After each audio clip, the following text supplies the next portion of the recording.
मित्रों नमस्कार, आप सभी का स्वागत है।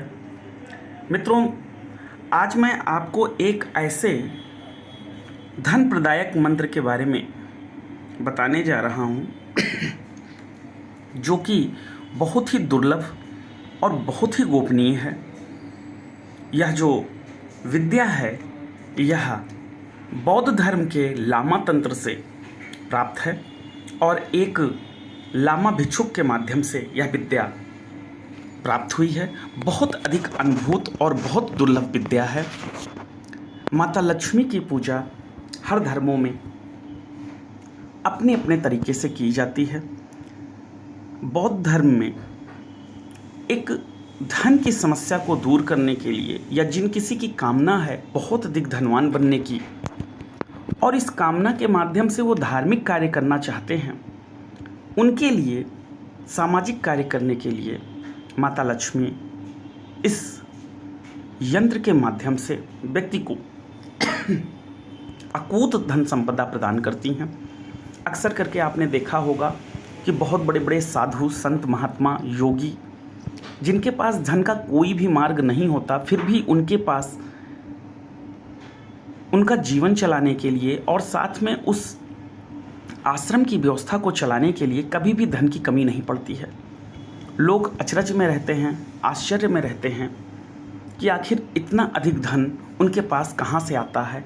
और कभी कभी तो ऐसा भी चमत्कार लोगों ने देखा सुना है कि वह सरकार तक को यानी कि अपने समय के जो राजा हैं उनको तक को मुसीबत पड़ने पर धन देते देखे गए हैं।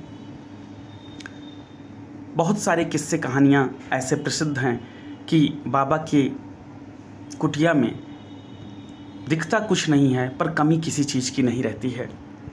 चाहे जितने लोग वहाँ जाएं, उनके आश्रम में जाएं, उनको भोजन देना, साधु संतों का सम्मान करना, यह सब कार्य होते हैं वो भी बिना किसी रुकावट के, बिना किसी परहेज के। और ऐसे सिद्ध महापुरुष कभी किसी से 1 रुपया भी मांगते नहीं हैं। ऐसे दुर्लभ लोग के लिए ही यह विद्या है। जो कोई भी व्यक्ति धार्मिक कार्य करना चाहता है, सामाजिक कार्य करना चाहता है, प्रतिष्ठा पाना चाहता है और धन के अभाव में नहीं कर पा रहा है, धन के अभाव में अपना जीवन यापन भी नहीं कर पा रहा है, उनके लिए माता की कृपा से ये यंत्र साधु संतों ने माता की कृपा से प्राप्त किया। और ये बहुत अधिक दुर्लभ यंत्र है। बहुत आसान तरीके से थोड़ी सी मेहनत करके इस यंत्र को आप बना सकते हैं। आज मैं इस यंत्र को बनाने की विधि आप सबको बता रहा हूँ। जो कोई भी व्यक्ति पूरी श्रद्धा से इस यंत्र का निर्माण करता है, निश्चित तौर पर उसके जीवन में माता की अपरंपार कृपा होती है और थोड़ा बहुत सामान्य धन नहीं, अखंड लक्ष्मी उसको प्राप्त होती है। यानी धन की एक ऐसी शुरुआत जिसका कभी अंत ही ना हो। ऐसे लोगों के यहाँ माता की कृपा से छप्पर फाड़ कर धन आता है। पर यहाँ पर एक बात ध्यान देने वाली है, ये जो धन आता है इससे आप अपने परिवार का जीवन यापन कर सकते हैं, धार्मिक कार्य कर सकते हैं, सामाजिक कार्य कर सकते हैं। यदि किसी ने इस धन का दुरुपयोग गलत कामों में करने में किया तो यह यंत्र स्वतः ही नष्ट हो जाता है। ऐसा भी परिणाम में आया है कि कुछ लोग इस धन से पहले तो धार्मिक कार्य किए, बाद में उन्होंने उसका भोग विलास में बहुत गलत दुरुपयोग किया। बाद में यह यंत्र या तो लुप्त हो जाता है या तो नष्ट हो जाता है और फिर दोबारा यह यंत्र कभी भी आपको बनाने पर फल नहीं देता है। यह जागृत सजीव यंत्र होता है। इस यंत्र का नाम है अखंड लक्ष्मी प्रदाता श्री सर्वतोभद्र महालक्ष्मी यंत्र। मित्रों, अभी आप स्क्रीन पर जो यंत्र देख रहे हैं ये अखंड लक्ष्मी प्रदाता श्री सर्वतोभद्र महालक्ष्मी यंत्र है। बहुत दुर्लभ यंत्र है और बौद्ध मंत्रों से इसको सिद्ध किया जाता है। यह यंत्र साल में सिर्फ एक समय, दीपावली का समय आता है, उसी वक्त बनाया जाता है और दोबारा ये यंत्र नहीं बनता है। इस यंत्र को बनाने के लिए जो मैं विधि बता रहा हूँ ध्यानपूर्वक सुने। स्क्रीन पे जो ये यंत्र दिख रहा है, इस यंत्र को सर्वप्रथम बिल्कुल साफ सुथरे पेपर पर अष्टगंध के स्याही से अष्टगंध अच्छे क्वालिटी का आप मार्केट से ले सकते हैं, मिल जाता है। अष्टगंध की स्याही से बिल्कुल स्पष्ट रूप से लिखना है। यंत्र लिखते वक्त एक बात ध्यान देनी है कि इतना कौतूहल में यंत्र ना लिखें कि यंत्र गलत हो। किसी भी कंडीशन में पहली बार में जो यंत्र लिखा जाएगा वही यंत्र मान्य होगा। यदि वह यंत्र गलत हो जाता है तो फिर यह मानिए कि अभी माता की कृपा आप पे नहीं है और फिर आप अगले वर्ष की प्रतीक्षा कीजिए, फिर अगले वर्ष में ही ये यंत्र तैयार करिए। क्योंकि फिर यंत्र की शुरुआत में ही अगर गलती हो जाएगी तो उसको माना जाता है कि अभी दोष है। आप माता की प्रार्थना करिए, कृपा करिए और शुद्ध स्नान करके पूर्व मुख होकर के इस यंत्र का निर्माण करिए। जैसे जैसे जो जो संख्या कोष्ठक में लिखी है सेम ऐसे ही आपको लिखना है। ये यंत्र धनतेरस के दिन लिखना है। धनतेरस के दिन, दीपावली के दिन और बड़ी दीपावली के दिन, यानी 3 दिन, धनतेरस, छोटी दीपावली और बड़ी दीपावली, इन तीनों दिनों में आपको इस यंत्र को पूजा करना है। पूजा करने का जो तरीका है वो ये है कि आपको साबुत चावल लेने हैं, चावल के साबुत दाने यानी अखंडित चावल जिसे अक्षत कहते हैं, और एक एक मंत्र, जो भी मैं मंत्र बोलने चल रहा हूँ, इसे पढ़ के इस यंत्र पर चढ़ाना है।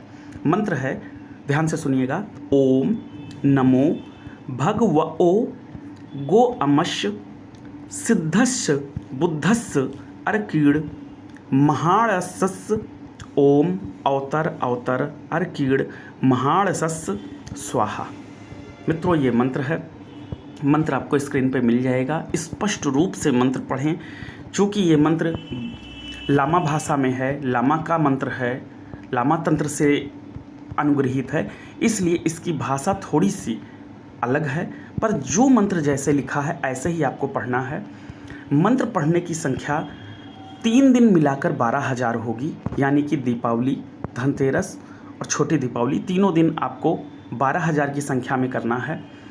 वैसे तो नियम से 12,000 मंत्र तीनों दिन ही किया जाए तो बहुत अच्छे परिणाम आते हैं। यदि इतना संभव ना हो तो आप 4,000 मंत्र तीनों दिन कीजिए और एक एक मंत्र पढ़कर इस यंत्र पर एक एक चावल चढ़ाना है। अब आपको ध्यान देने वाली बात है कि ये जो मंत्र लिखना है, सबसे पहले 108 बार इस मंत्र को आपको कॉपी पे लिखना है। ये आपको धनतेरस के ही दिन करना है, छोटी दीपावली के ही दिन करना है, फिर बड़ी दीपावली के दिन भी करना है। जब आप 107 बार ये मंत्र लिख लेंगे तो जो 108वां मंत्र आप लिखेंगे वो मंत्र आपको अष्टगंध की स्याही से लिखना है। यानी इसके पहले आप नॉर्मल रेड कलर की पेन से ये मंत्र लिखिएगा। आपको ब्लैक कलर का यूज नहीं करना है, रेड कलर का यूज करना है और 108 बार इस यंत्र को लिखना है। इससे यंत्र सिद्ध हो जाएगा।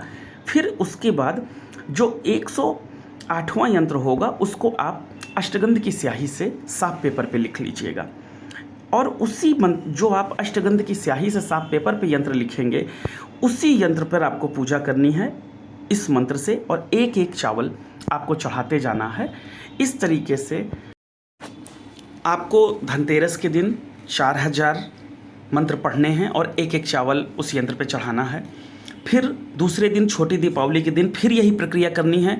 108 बार आपको मंत्र लिखना है और जो पहले दिन अष्टगंध वाला मंत्र था, यंत्र बनाया था, उसी यंत्र पे फिर से आपको पूजा करनी है। यानी अष्टगंध का यंत्र बस पहले दिन बनाना है 108वें नंबर पे और उसी पे आपको दीपावली के दिन पूजा करनी है। एक एक चावल चढ़ा के फिर 4,000 मंत्र आपको करने हैं। फिर दीपावली वाले दिन फिर से यही प्रक्रिया करनी है। आपको 108 मंत्र कागज़ पे लिखने हैं रेड कलर से। उसके बाद जो पहले दिन आपने यंत्र बनाया था अष्टगंध की स्याही से, उसी यंत्र पर आपको इस मंत्र से फिर से 4,000 चावलों द्वारा पूजा करनी है। अब आप पूजा करने के बाद आपका ये जो 3 दिन का चावल एकत्रित होगा, इस चावल को अगले दिन आपको गाय के दूध में, शुद्ध गाय के दूध में खीर बनाना है और उस खीर का ही अगले दिन आपको सेवन करना है। इस तरह आपका यह मंत्र और यह यंत्र पूरी तरह सिद्ध हो जाएगा और यह जो चैतन्य यंत्र होगा जो आपका भोजपत्र पे बना था, उस यंत्र को आपको किसी पेपर में मढ़कर या किसी भी तरीके से आपको सुरक्षित लाल वस्त्र में, रेशमी लाल वस्त्र में लिपेटकर अपने घर में रखना है, तिजोरी में रखना है या पूजा के स्थान पर रखना है और नित्य प्रति उसके दर्शन करने हैं, उसको धूप दीप दिखाना है। आप इतना कर लेने मात्र से देखेंगे कि, और इस यंत्र को गुप्त रखना है, किसी को भी इसको दिखाना नहीं है, आपको गुप्त रूप से इसको पूजा करनी है। फिर अगले वर्ष फिर से आप इसी यंत्र पे पूजा कर सकते हैं। जितना बढ़िया आप कर्म करेंगे उतना चौगुना आपको रफ्तार से धन आएगा। ये यंत्र श्रम श्राद्ध है मित्रों। बिना परिश्रम किए, बिना कर्म किए किसी को कुछ भी नहीं मिलता, ना ईश्वरीय कृपा से मिलता है, ना सांसारिक रूप से मिलता है। आप ये करके देखें, बहुत दुर्लभ यंत्र है, अनुभूति यंत्र है। निश्चित तौर पर इसका आपको लाभ प्राप्त होगा। और एक बार ये यंत्र आप बना लेंगे तो ये यंत्र कई सालों तक चलेगा। और इस यंत्र को आप सुरक्षित किसी फ़ोटो में लेमिनेट करके और इसकी नित्य प्रति पूजा करते रहें और अपने लॉकर में रखे रहें, छिपा कर रखें, गुप्त रूप से रखें, पूरी श्रद्धा रखें।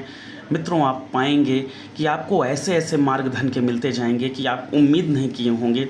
और जब आपको धन का मार्ग मिलना प्रारंभ हो जाए तो इसमें से अपने जीवन यापन के अतिरिक्त काफ़ी धन आप धार्मिक कार्यों पे खर्च करिएगा। गलत कार्यों पे अगर इससे धन आप खर्च करेंगे तो या तो ये यंत्र लुप्त हो जाएगा, गायब हो जाएगा, या फट हो जाएगा, कुछ भी हो करके ये यंत्र नष्ट हो जाएगा। फिर दोबारा जीवन में आप इस यंत्र का लाभ नहीं प्राप्त कर पाएंगे। मित्रों, अगर कागज़ पर यंत्र बनाने में आपको समस्या आ रही हो तो आप चांदी के पत्र पे ये यंत्र बना सकते हैं। 108 बार आप रेड कलर से कॉपी पर लिख लीजिएगा ये यंत्र, और जो 108वां यंत्र होगा उसको अष्टगंध से चांदी के पत्र पे बना लीजिएगा। सिल्वर का जो पत्र होता है, जिसको स्वर्ण पत्र कहते हैं, रजत पत्र कहते हैं, तो वो हमेशा के लिए आपके हो जाएगा। और हर साल इसी तरह इसी यंत्र पर आप पूजा करते रहिएगा, बहुत उपलब्धि प्राप्त होगी। यह कहीं से भी ऐसा प्रयोग नहीं है कि जो प्रयोग मनगढ़ंत हो, यह दुर्लभ प्रयोग है, अनुभूत प्रयोग है और सिद्ध साधक द्वारा प्रदान किया हुआ प्रयोग है। यही प्रयोग, ऐसे अनुभूत प्रयोग लोग करके साधु संत महात्मा अपने कुटिया में अपने जीवन यापन करते हैं। और जो कोई संत महात्मा होते हैं उनको साधना के वक्त इसकी बहुत अधिक ज़रूरत पड़ती है, आर्थिक गतिविधियों के लिए, खान पान के लिए, साधु महात्माओं के भोजन की व्यवस्था के लिए, वस्त्रों की व्यवस्था के लिए। मित्रों, आज हम ये जो मंत्र दे रहे हैं और ये जो यंत्र बता रहे हैं बहुत दुर्लभ है। आप इसका प्रयोग करें, जो कोई श्रद्धा से करेगा निश्चित उसके जीवन में बहुत उन्नति होगी। आज के लिए इतना ही। जय महादेव।